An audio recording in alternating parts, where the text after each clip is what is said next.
Écoutez mes frères, je viens de regarder une vidéo ici. Je veux vous la montrer dans un instant, que tout ce qui se passe en Israël, au Moyen-Orient, là-bas, en Iran, c'est quelque chose de bien plus profond que ce que vous pouvez imaginer. Frères, nous devons beaucoup prier pour cette nation d'Israël, pas seulement pour eux, mais pour tous ceux qui sont impliqués dans cette guerre, n'est-ce pas? Toutes les victimes, combien d'enfants, frères, nous qui sommes pères, on a le cœur serré rien que d'y penser, surtout en 2023, quand il y a eu cet attentat, n'est-ce pas? Le pire attentat depuis l'Holocauste. Frères, cet attentat-là, j'étais tout près, j'étais à moins de 100 km de la bande de Gaza, je faisais une caravane et on allait arriver là-bas en Israël, mais malheureusement on n'a pas pu y aller, parce qu'au milieu de cette excursion, cette tragédie est arrivée et soudain l'ambiance est devenue très tendue. Donc je comprends un peu ce que les gens vivent là-bas, parce que c'était un moment de grande tension. Frères, c'est impressionnant l'oppression spirituelle qu'on a ressentie à cet endroit. Il y a même eu une nuit où je dormais avec ma femme et soudain on a entendu un énorme grondement. Il était environ 4 heures du matin, en fait un peu moins. Frères, nous avons couru sur le balcon. Quand j'ai regardé, on voyait la bande de Gaza juste en face. On ne voyait que les petites lumières. Vous voyez? Soudain, on a vu une lueur monter du bas vers le haut comme ça. C'était terrible, frère. Quelque chose que je n'avais jamais vécu, que je ne veux plus jamais vivre, mais malheureusement, c'est la réalité de beaucoup de personnes. Alors, Dieu nous a protégés. Mais je veux vous raconter le témoignage de ce jeune homme, et vous allez comprendre que Dieu a vraiment quelque chose de spécial avec Israël. Je sais que beaucoup se plaignent et critiquent cela. Ils en parlent même, n'est-ce pas? Ah, vous les évangéliques, vous ne parlez que d'Israël, il faut regarder l'autre côté de la médaille. Vous êtes trop naïfs de penser qu'Israël est du côté de Dieu. Frères, laissez-moi vous dire une chose. D'ailleurs, il y a des gens qui disent ceci. La nation d'Israël de la Bible n'est pas la nation d'Israël d'aujourd'hui. Et je vais vous montrer que si, c'est le même peuple, les descendants d'Abraham, d'Isaac et de Jacob, ils sont encore sur cette terre aujourd'hui, et c'est la seule raison pour laquelle ce peuple est encore là. J'ai déjà parlé une fois avec un professeur d'histoire, il n'est pas chrétien, et il m'a dit qu'on n'explique toujours pas le fait que ce peuple si petit, vivant dans un endroit si minuscule, existe encore aujourd'hui. Pourquoi? Réfléchis avec moi, ils étaient dispersés dans le monde entier, n'est-ce pas? À cause des guerres, à cause de tant de persécutions, et maintenant, tout à coup, ils se sont reformés, ils sont une seule nation. D'ailleurs, la Bible dit, une nation peut-elle naître en un seul jour? Mais c'est ce que Dieu a fait. Donc, ça ne veut pas dire que je suis en train de défendre. Je ne défends pas la politique aujourd'hui, ni beaucoup d'autres choses, mais ce que je veux dire sur l'être humain, c'est que c'est ceci. Dieu a une promesse pour ce peuple, y compris le retour de Jésus, qui est totalement lié au peuple d'Israël. Voici donc la vidéo de ce jeune homme. De Rodrigo, d'ailleurs, il a une chaîne ici sur YouTube qui s'appelle Rodrigo en Israël. Il est un guide licencié là-bas en Israël et il était protégé à ce moment-là contre les missiles qui étaient abattus. Il a apporté cette vision, peu connue ici, mes frères. Faites très attention à ces paroles et ensuite je vais t'expliquer un détail ici très intéressant. Regardons. Je l'ai dit plusieurs fois. Le 7 octobre a été la plus grande tragédie du peuple juif depuis l'Holocauste. C'est indéniable. Mais je pense qu'une autre perspective importante à avoir, c'est que le 7 octobre a aussi été le plus grand miracle de l'histoire d'Israël depuis la création moderne de l'État d'Israël. Parce que le plan, et cela, l'armée israélienne a trouvé des documents aussi bien à Gaza qu'au Liban. Le plan devait être une attaque simultanée. Ils sont entrés, d'abord une vague d'environ des terroristes est sortie de Gaza, puis une autre vague de plus de terroristes est entrée, qui n'étaient pas des soldats du Hamas, c'était des civils de Gaza qui sont entrés et ont commis tout ce carnage.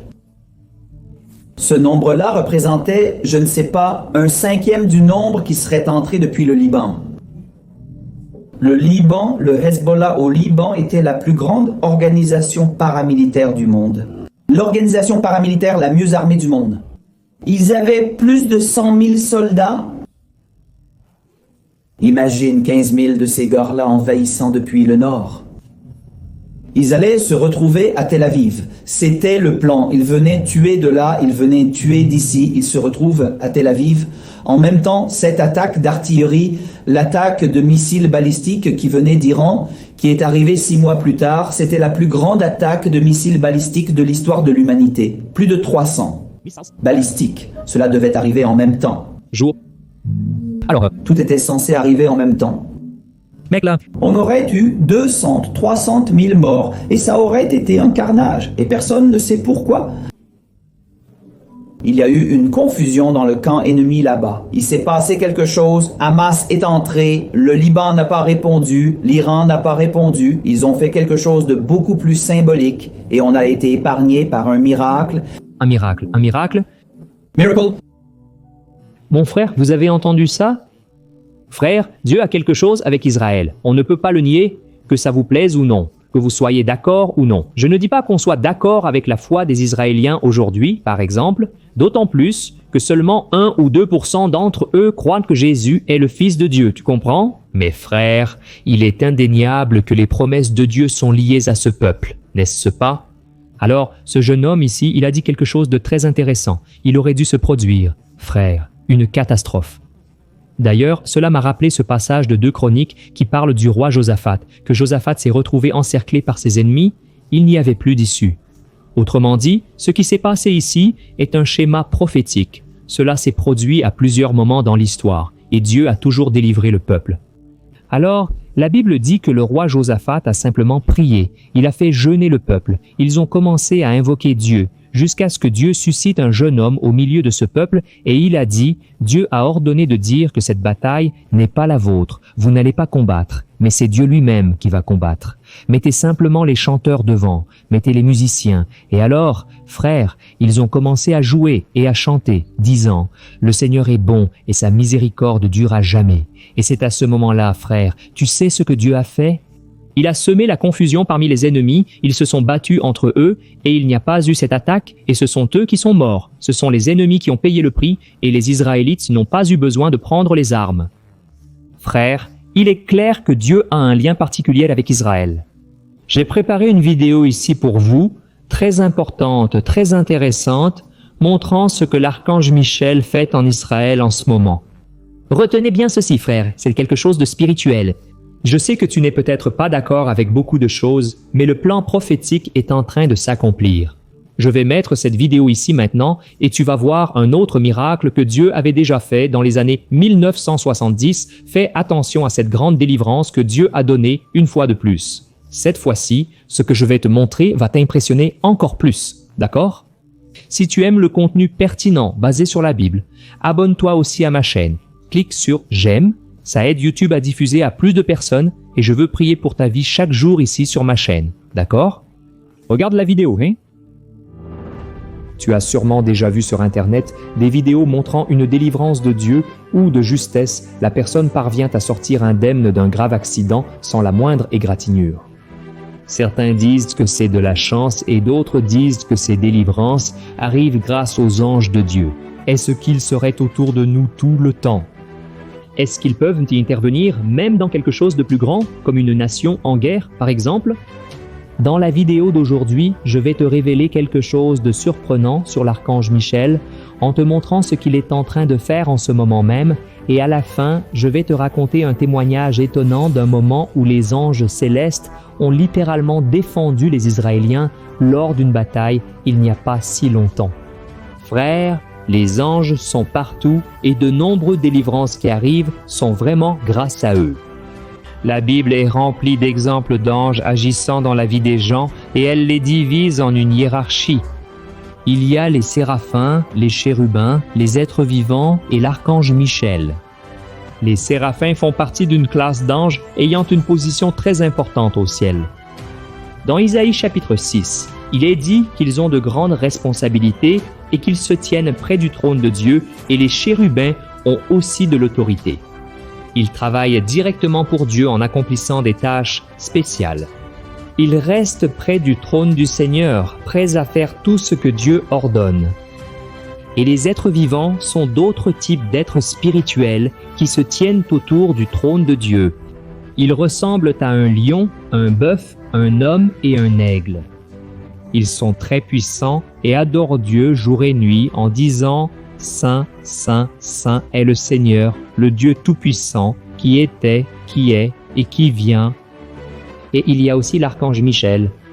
Les passages à son sujet montrent qu'il est une sorte de chef des autres anges, étant plus puissant et ayant plus d'autorité. C'est lui qui a combattu le diable lorsque l'ennemi voulait le corps de Moïse, et c'est lui qui va diriger l'armée des anges lors de la bataille contre le dragon décrite dans l'Apocalypse chapitre 12. Mais ce que vous ne savez pas, c'est que l'archange Michel, en plus d'être un ange puissant, a une fonction très spécifique dans le monde spirituel, qui est de protéger la nation d'Israël. Dans le livre de Daniel, chapitre 10, verset 21, il est écrit que l'archange Michel est le prince des cieux d'Israël. Et dans le même livre de Daniel, chapitre 12, verset 10, il est dit qu'il est le grand prince qui protège son peuple. Cela veut dire que la nation d'Israël a un ange gardien spécifique. Il agit depuis toujours dans la vie spirituelle de cette nation, que ce soit en œuvrant pour le bien du peuple qui y habite, mais aussi dans des contextes économiques, culturels et même lors de conflits entre pays, protégeant Israël dans ces moments de guerre. Pour clarifier le fonctionnement du monde spirituel, je vais le comparer au monde physique. As-tu déjà entendu parler du dôme de fer? Ces dernières années, Israël a subi d'innombrables attaques aériennes avec des missiles puissants, et ces missiles auraient déjà réduit Israël en ruine si ce n'était pas pour cette machine incroyable appelée le dôme de fer. Le dôme de fer est une technologie ultra avancée qui, grâce à son système, calcule la trajectoire d'un missile ennemi et parvient ainsi à intercepter ce missile en plein vol, le faisant exploser dans le ciel. Ce système de défense est très convoité par de nombreux présidents car il représente la technologie de défense antiaérienne la plus avancée. Le dôme de fer parvient à détecter l'ennemi grâce à son radar d'artillerie et de la même manière, l'archange Michel œuvre pour la nation d'Israël, traquant le diable et combattant lui et son armée dans les régions célestes. Tout au long de l'histoire, nous voyons que chaque roi, lorsqu'il levait une armée, choisissait soigneusement ses soldats et les préparait pour le jour de la bataille. Il nommait aussi celui qui deviendrait le général des soldats, et ce général était responsable de transmettre aux autres soldats les stratégies de la bataille, les lieux de rassemblement et les points d'attaque. C'est ainsi qu'agit un chef d'armée, toujours de manière stratégique, et je n'arrive pas à imaginer que Michel soit différent, car la parole de Dieu affirme qu'il est le chef de tous les autres anges. C'est pourquoi je vais maintenant t'expliquer pourquoi l'archange Michel reste constamment de garde afin que la nation d'Israël ne soit pas effacée de l'humanité. Nous, chrétiens, croyons que Dieu a un plan spécial pour Israël et que cette protection est liée au retour de notre Seigneur Jésus. Nous savons que le Christ a promis de revenir un jour, mais il ne reviendra que lorsque le peuple juif le reconnaîtra et l'acceptera comme son sauveur. Lorsque Jésus était ici sur terre, son propre peuple n'a pas cru qu'il était le Messie envoyé de Dieu, et c'est pourquoi le Christ a pleuré profondément sur le mont des Oliviers, et il a prononcé ces paroles: « Jérusalem, Jérusalem, toi qui tues les prophètes et qui lapides ceux qui te sont envoyés, combien de fois ai-je voulu rassembler tes enfants comme une poule rassemble ses poussins sous ses ailes, mais vous n'avez pas voulu. Voici, votre maison vous sera laissée déserte. Car je vous le dis, vous ne me verrez plus désormais jusqu'à ce que vous disiez, béni soit celui qui vient au nom du Seigneur. » Regardez cela, frères. Ici nous voyons clairement que Jésus ne reviendra que lorsque les Juifs crieront à l'aide en disant « Béni soit celui qui vient au nom du Seigneur. » Et cela arrivera après qu'Israël sera entouré par tous ses ennemis à la fin de la grande tribulation. Cette prophétie qui précède le retour de Jésus doit s'accomplir, et le diable le sait très bien. C'est pourquoi il est nécessaire que Dieu protège Israël à travers l'archange Michel, afin que dans le futur, le peuple juif reconnaisse que Jésus est le Sauveur envoyé par Dieu. Et si toute la nation d'Israël était anéantie de l'humanité, comme le souhaitent ses ennemis, alors Jésus ne reviendrait pas sur cette terre. Tu comprends ? Donc Dieu a besoin que le peuple juif continue d'exister pour que cette prophétie s'accomplisse. Et tu te souviens de ce que je t'ai dit au début de cette vidéo à propos du moment récent de l'histoire où les anges ont littéralement protégé Israël. Eh bien, en 1973, il y a eu un conflit armé entre Israël et une coalition de nations dirigée par l'Égypte et la Syrie. Ce conflit a été appelé la guerre du Yom Kippour. La guerre a commencé lorsque l'Égypte et la Syrie ont lancé une attaque surprise contre Israël le jour le plus sacré du calendrier juif, le Yom Kippour, qui est le jour du pardon. Et comme ils ont été pris par surprise et que les ennemis arrivaient de tous les côtés, les militaires israéliens se sont retrouvés acculés et disposaient de peu de chars de combat, c'est-à-dire qu'il n'y avait pas assez de protection et que toute la nation d'Israël risquait d'être anéantie. C'est exact, mais c'est à ce moment-là qu'un grand miracle s'est produit. Alors que les troupes syriennes commençaient à envahir avec des chars de combat, un grand signe est apparu dans le ciel et les Syriens ont décidé de battre en retraite, abandonnant l'attaque. Après cela, les journalistes sont allés voir le commandant des troupes syriennes pour lui demander la raison de ce retrait, et sa réponse a été surprenante.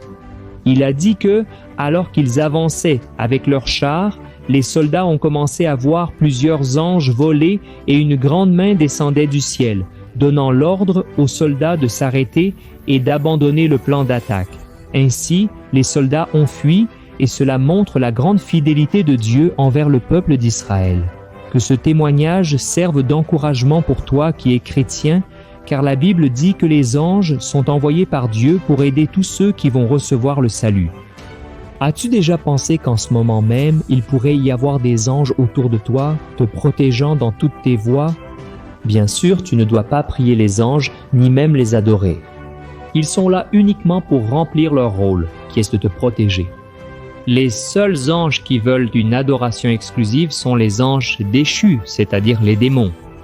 C'est pourquoi il est également important de savoir que les anges nous aident, mais qu'ils ne reçoivent pas nos ordres. Alors, lorsque nous avons besoin de secours, nous devons prier directement Dieu au nom de Jésus, car seul le Christ est notre intercesseur. Regardez ce que l'apôtre Paul a dit.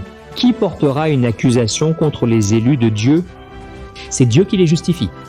Qui les condamnera? C'est Jésus-Christ qui est mort, et de plus qui est ressuscité, qui est à la droite de Dieu et qui intercède aussi pour nous. Gloire à Dieu! Frères, lorsque Jésus intercède, les anges viennent nous secourir et nous aider, que ce soit dans l'Ancien ou dans le Nouveau Testament. Nous voyons toujours des exemples d'anges travaillant en faveur des enfants de Dieu. Par exemple, lorsque Pierre a été emprisonné pour avoir prêché la parole, l'Église a prié pour lui et, en réponse à la supplication du peuple, le Seigneur a envoyé un ange pour libérer l'apôtre. Pierre dormait si profondément que la Bible dit que l'ange a dû le frapper pour le réveiller.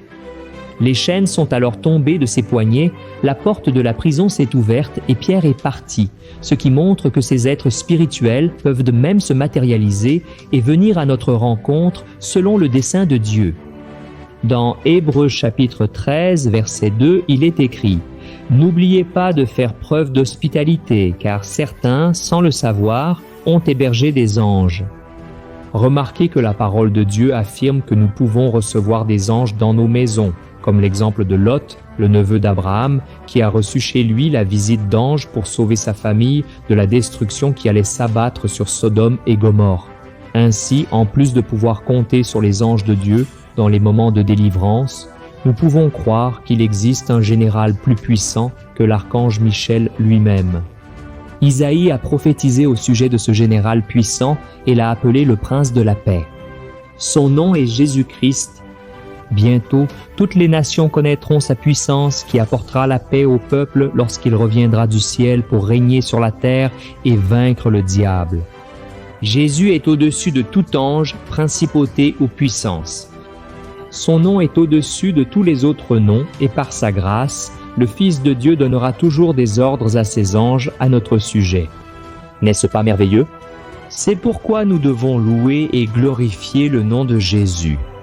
Alors, dites-moi dans les commentaires, avez-vous déjà été sauvé par un ange?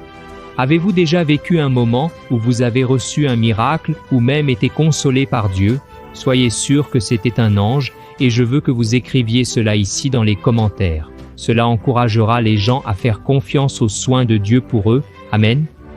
Je suis le pasteur Antonio Junior. J'espère que cette vidéo a édifié votre foi et maintenant je vous demande de la partager avec le plus de personnes possible. Je vous attends dans la prochaine vidéo. Que Dieu vous bénisse puissamment. Une grande accolade.